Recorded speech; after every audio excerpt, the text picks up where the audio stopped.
Hola, ¿cómo están? Buenas noches, bienvenidos a Ahora en las Paredes, gracias por estar y permitirnos entrar en sus hogares. Hoy vamos a hablar de hormonas en las mujeres, cuáles son, de qué manera pues afectan tu calidad de vida en el transcurrir de tu vida, justamente cómo ellas van cambiando. Nos acompaña la doctora Flor Ángel Peña. La doctora Peña es médico, ginecólogo y endocrino. Buenas noches, bienvenida doctora, ¿cómo está? Buenas noches, muchas gracias. Este tema es apasionante porque Sí, la mujer realmente es un conjunto de hormonas y toda su vida depende del equilibrio de las hormonas. Básicamente la mujer está formada por estrógenos y progesterona y la testosterona en menor medida porque sabemos que esa es la hormona masculina. Por supuesto hay otras glándulas, ¿verdad? Tenemos por ejemplo la tiroides, que es sumamente importante en la mujer. O sea, en general las hormonas son las que actúan a nivel de todas las glándulas endocrinas y regulan lo que es el metabolismo, el desarrollo del organismo, el crecimiento, la piel, todo. Las hormonas influyen en todo el funcionamiento de los órganos. Cada una tiene su nivel de corresponsabilidad. Por ejemplo, la progesterona, ¿qué hace? Para identificarlas ya con su nivel de responsabilidad. Ok, para explicar lo que es, todo por supuesto está relacionado con el ciclo menstrual, y la edad reproductiva. El estrógeno se produce y básicamente a nivel de ovario, igual que la progesterona.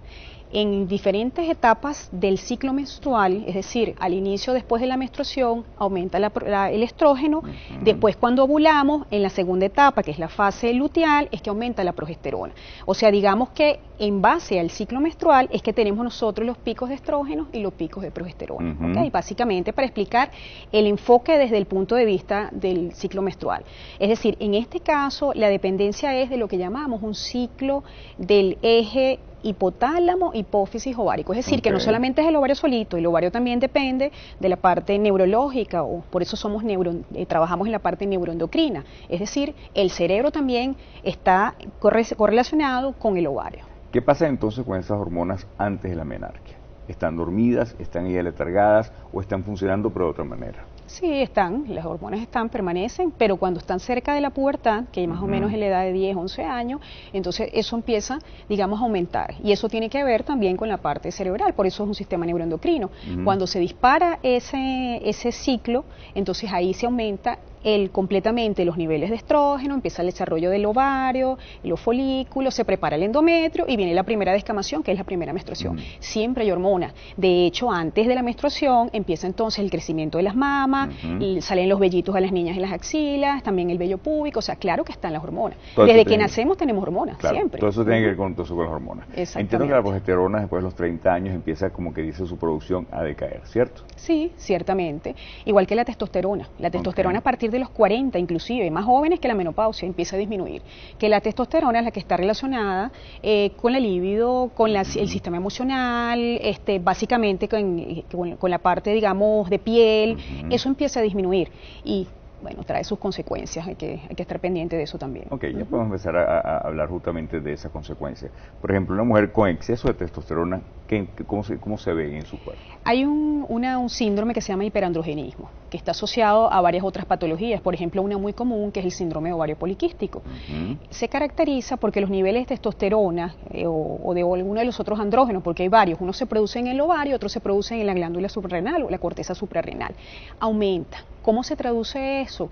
En problemas de acné, problemas de hirsutismo, que es un vello en exceso en el área que corresponde a los varones, es decir, en el bigote, en la región abdominal, y aparte de eso también trae consecuencias en el cabello, por ejemplo, alopecia, la caída del cabello y la seborrea, que es esa sensación de grasa en extremo. Esas son características. ¿Cómo sabe una mujer que empieza a tener ya alteraciones hormonales? O sea, de repente, no sé, hay casos en particular que pueden ser condiciones congénitas, puede ser un tratamiento también que puede estar haciendo, puede estar expuesta a radioterapia. ¿Eso puede traer como consecuencia también alteraciones hormonales? Claro, claro que sí. Hay causas funcionales y causas orgánicas. Causas orgánicas se refiere cuando existe un daño al órgano, a la glándula. Por ejemplo, en el caso del ovario, si tenemos un cáncer de ovario, un tumor de ovario, eso va a traer consecuencias. Claro. O el mismo síndrome de ovario poliquístico. Cuando tenemos, por ejemplo, posterior al tratamiento de cáncer, radioterapia, también trae consecuencias. Traumatismos incluso también. Y hay alteraciones funcionales que son más pequeñas que hacen que existan desequilibrios de las hormonas a nivel hiperfuncional funcionante cuando están en exceso o a nivel hipofuncionante cuando están en disminución, que son trastornos también pendientes. El estrés también influye muchísimo. Por supuesto, la predisposición genética, no quiere decir que todo el mundo vaya a desarrollar un trastorno endocrino, pero sí hay una predisposición. El factor ambiental influye. Hoy en día se sabe que la alimentación está relacionada muchas veces con los trastornos endocrinos. Por ejemplo, el hiperinsulinismo, que es tan importante, que es un aumento de la hormona insulina, que es la que regula la glicemia, ese exceso de comida de carbohidratos, el sedentarismo también está asociado. Entonces, ese tipo de, las comidas tóxicas también, porque los preservativos en exceso, todo lo que son los refrescos, el tabaco, las drogas también y el alcohol. En caso de fenotipo, con textura, ¿cómo afecta? Sí, influye. Por supuesto, la mujer que tiene un peso que es obesa tiene más predisposición a tener trastornos endocrinos, por ejemplo el hiperinsulinismo, la diabetes también. En el caso de las latinas también tienen una contextura diferente, las europeas tienen una contextura diferente, eso influye en el tipo también de patologías que puede tener la paciente. ¿Y tienen en este caso qué tipo de patología? O sea, ¿se presenta más temprano, más tarde? No, es dependiendo básicamente de cómo es, por ejemplo, hablamos de la obesidad. Supongamos, si la persona es obesa, tiene propensión que desde pequeña, de temprano de edad, pueda tener trastornos, por ejemplo, de síndrome de ovario poliquístico, puede tener una resistencia a la insulina, eso influye. Sin embargo, no quiere decir que todas las pacientes obesas vayan a tener el síndrome de ovario poliquístico. Bien, vamos a hablar de eso y más en la próxima parte. ¿Le parece? Ok, quédate con nosotros. Esto es Habla en las Paredes, en breve estamos de vuelta contigo. Al volver, en Habla en las Paredes. Si el esposo ve a la señora que está decaída, deprimida, desaliñada, se está engordando, oye, son signos que él debería llamarle la atención para que ella acuda al médico.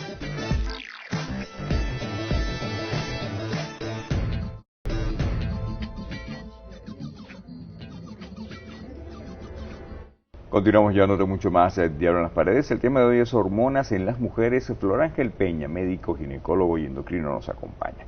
A ver, entonces, los síntomas cuando ya empieza a haber una alteración hormonal, ¿cuáles son? Los síntomas son muchísimos, pero básicamente en el caso de la mujer en su edad reproductiva, las alteraciones de las menstruaciones son muy importantes. Son menstruaciones irregulares, que pueden ser menstruaciones muy cortas, es decir, que hay muchas menstruaciones, por ejemplo, seguidas, continuas, o la ausencia de menstruaciones, que es lo que se llama amenorrea. Otra de las características son el problema de la piel. Hablamos, ya dijimos, el acné, el hirsutismo, que es el exceso de vello, o la seborrea y alopecia, que es la caída del cabello. Trastornos emocionales. Son esas pacientes que comienzan a ser depresivas de la noche a la mañana sin ninguna justificación o tienen cambios de irritabilidad. Están de buen humor y de repente están de mal humor. También existe la fatiga, la astenia, las ganas de no hacer nada, de estar en mi casa, en mi cama, no me quiero parar, eso también es importante. Bajo deseo sexual. Exacto. La disminución de la libido, importantísima, de la excitación, del deseo sexual, eso puede influir muchísimo. Es importante también el cambio de peso, porque puede haber aumento o disminución de peso, dependiendo del tipo de trastorno. Entonces esto tiene que ser bien tomado en cuenta. ¿Retención de líquido, entiendo también? Puede haber edema, retención de líquido también, que eso llama mucho la atención. Otra cosa es frío en las extremidades, que eso está muy relacionado con la patología tiroidea.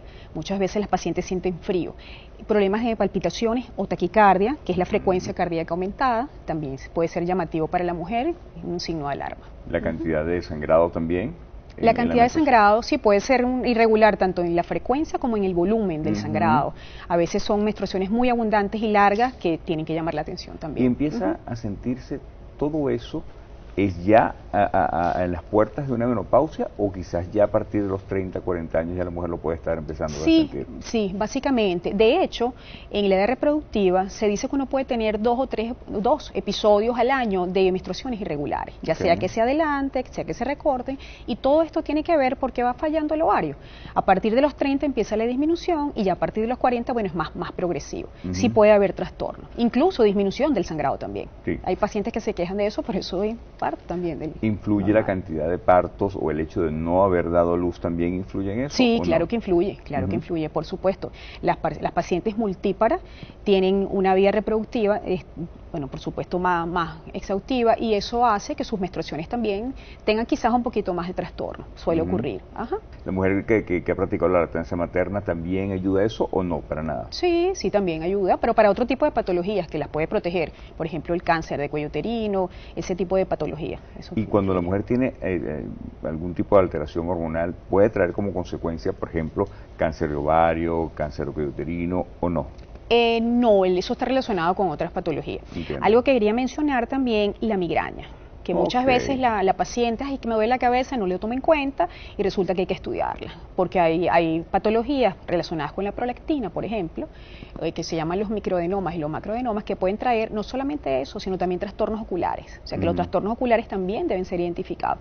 Eso también es importante. Esa parte emocional creo que es importante recalcarla, porque ahí podemos incluir, también nos faltó quizás agregar la resequedad vaginal, etcétera. Entonces quizás lo que es la vida íntima de la mujer empieza a tener problemas. Claro. Incluyo por esto entonces a la pareja. ¿Cómo manejar también entonces la pareja esos trastornos hormonales? Bueno, eso es muy cómico porque todos los hombres dicen que somos hormonales, porque las mujeres realmente, nuestra vida emocional es cierto, va como con el ciclo menstrual, estamos de buen humor cerca de la ovulación, después que ovulamos nos ponemos tristes, cuando nos viene la menstruación estamos deprimidas, es cierto. Entonces, ¿qué pasa? Cuando el hombre no tiene en la parte cuando estamos, porque vamos a manejar las alteraciones hormonales de acuerdo a la edad. No es lo mismo una niña adolescente que tenga un trastorno a una señora que está en plena edad reproductiva y vida sexual activa, a una señora que es viuda y menopáusica. Estamos clarísimos. En ese caso que tú me estás preguntando, es importante cómo esté la relación de pareja. Si el esposo ve a la señora que está decaída, deprimida, desaliñada, se está engordando, oye, son signos que él debería llamarle la atención para que ella acuda al médico, porque probablemente existe algún trastorno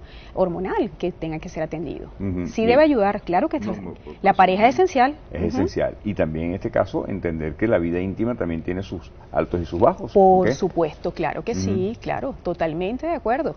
Y por eso es que, bueno, está la comprensión, está el amor, está el respeto, la tolerancia, porque realmente la parte activa sexual químicamente es corta. Ya después lo que queda es todo lo que son los valores de una pareja. Así es. Y el detalle es el hecho, si la mujer tiene resequedad vaginal va a tener dolores en la penetración. Claro. Y muchas veces mujeres que toleran ese dolor, cosa que no debería hacer, justamente para mantener esa actividad. Exactamente. Para eso es importante que la mujer se conozca, conozca su fisiología, conozca su cuerpo y se sienta en la libertad de decir esto no está bien, o sea, yo no voy a aguantar dolor porque esto no está bien. Y para todo hay tratamiento, para todo hay respuesta. De lo cual podemos empezar a hablar ya. ¿Cuáles son ese tipo de tratamientos? Los tratamientos son dependiendo del trastorno. Por ejemplo, si tenemos un trastorno desde el punto de vista tiroideo, dependiendo si está en aumento o está en disminución la tiroides, es decir, si hay hiper o hipotiroidismo, hay los tratamientos adecuados. Uno, por lo general, cuando hay deficiencia hormonal, coloca el complejo hormonal, eso estamos claros.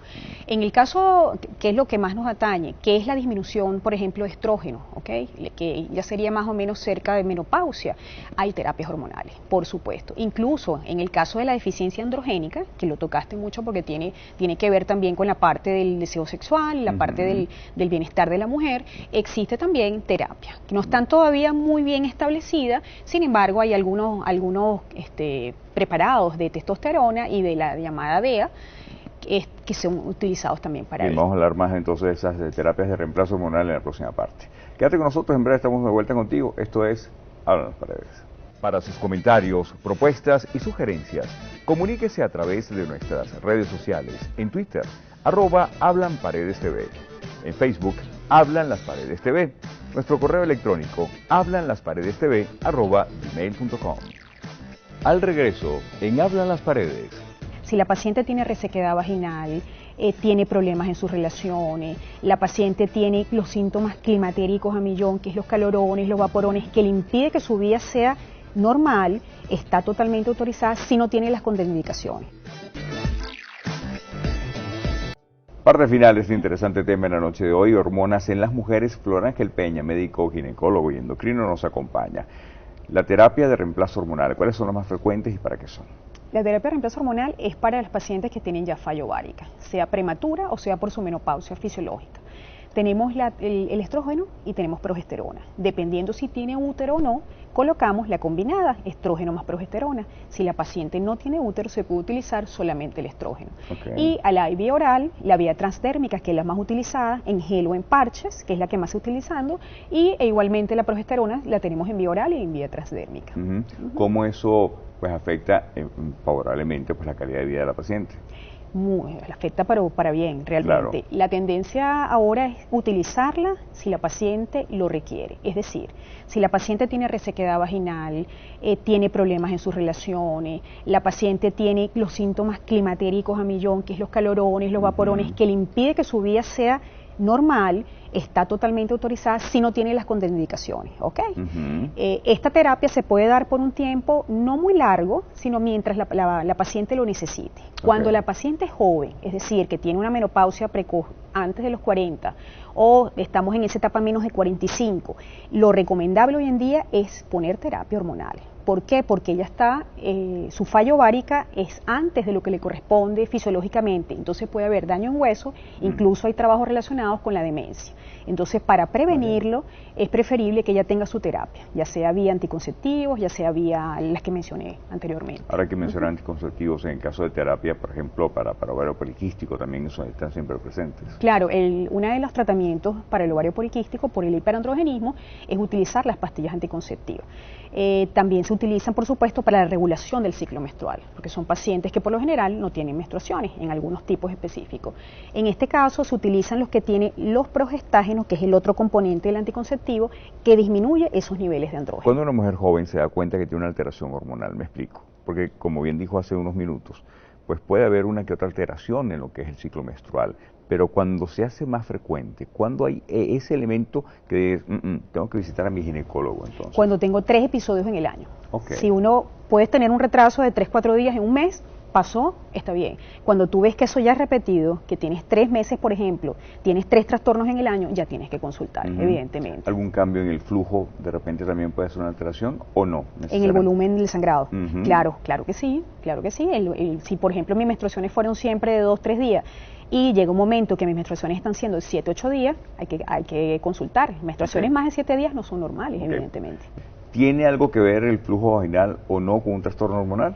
La lubricación, básicamente. La paciente se da cuenta en el momento, por ejemplo, de tener relaciones sexuales, que se rompe, que se siente irritada. Eso podría estar relacionado con eso. Y la mujer ya premenopáusica, una vez que empieza esta terapia de reemplazo, ya dijimos que sí, que definitivamente influye en su calidad de vida. ¿Se potencia, por decirlo de esa forma, también en su deseo sexual? Sí, claro, mejora. Incluso hay un componente llamado tibolona que actúa excelentemente bien para las menopáusicas en el caso cuando la disminución de la libido es bien marcada. Deseo sexual, excitación, es bastante, en esa es bastante efectiva. Hay mujeres en el mundo del ejercicio que están inyectándose pues hormonas. ¿Cómo eso afecta su día a día, su calidad de vida? La inyección de hormonas, ¿de qué tipo? ¿Esteroides? ¿Algo así anabolizante? No son recomendados porque trae sus complicaciones. Para nada. Eso tiene que estar manejado por un médico del deporte. En el caso de las mujeres, más complicado todavía, los esteroides anabolizantes son indicados para patologías muy específicas. En ese caso, tienen que tener una evaluación y vigilancia médica bien exhaustiva. Claro, porque cambia incluso la actitud, es impresionante. La libido a veces le inyectan más testosterona, entonces las mujeres, bueno, en fin, son cosas realmente... Eso es muy delicado, muy delicado. Esos componentes son bastante delicados. Ok, y de nuevo ahorita con una niña de 15 años, de 13 años, que está en pleno desarrollo, ¿cómo manejarlo entonces madre e hija? Todo lo que son esos cambios hormonales, porque la adolescencia de por sí es distinta. Bueno, claro, totalmente. Es importante que cuando la niña tiene su menarquia, que es su primera menstruación, consulte al ginecólogo. Siempre es importante. ¿Y por qué? Porque uno también tiene digamos, la labor de explicarle a la niña todo el proceso que está viviendo, cómo están sus órganos, qué es la menstruación, o sea, uno le da toda la orientación adecuada. Posteriormente a eso, lo ideal sería que fuera todos los años. Y una vez que inicia sus relaciones sexuales, bueno, ya ahí entonces explicar, ya viene la etapa de tomarse su citología, su ultrasonografía, bueno, todo lo que corresponde a un control reproductivo normal. Pero es importante que la madre esté siempre pendiente de su niña en ese aspecto, el flujo de la niña, sus genitales externos, el aseo, el cuidado, todo eso es importante. Sí. Okay. A manera ya de conclusiones, ¿qué podemos decir? Bueno, podemos hablar que es importante que la paciente tome en cuenta todos estos síntomas que mencionamos no son evidentemente normales y hay que consultar. ¿Por qué? Porque esto disminuye la calidad de vida de la mujer y es preferible tratarlos a tiempo. Por ejemplo, si nosotros tenemos lo que hablábamos, desgano, depresión, que es algo muy común que está ocurriendo sobre todo en estos momentos, ¿no? Consultemos. ¿Qué hacemos nosotros? Evaluamos su parte hormonal, su parte ginecológica, su parte hormonal, descartamos que ahí tenga un hipotiroidismo, descartamos que tenga algún problema de hipoestrogenismo, hay que estudiarlo, ¿ok? Para todo esto tenemos tratamiento. Lo importante es que sea a tiempo y en el momento adecuado. Nos quedamos con eso. Muchísimas gracias, doctora, por haber estado con nosotros. A ustedes. Lo importante es que sea a tiempo, llegue el momento adecuado. Y para que sea a tiempo, llegue el momento adecuado, tienes tú que tomar la decisión de visitar a tu médico. No esperes entonces a que sea tarde. No soportes dolor o no consideres que eso es normal. Lo normal es que te sientas bien y tengas buena calidad de vida y por ende, muy buen sexo. Feliz noche.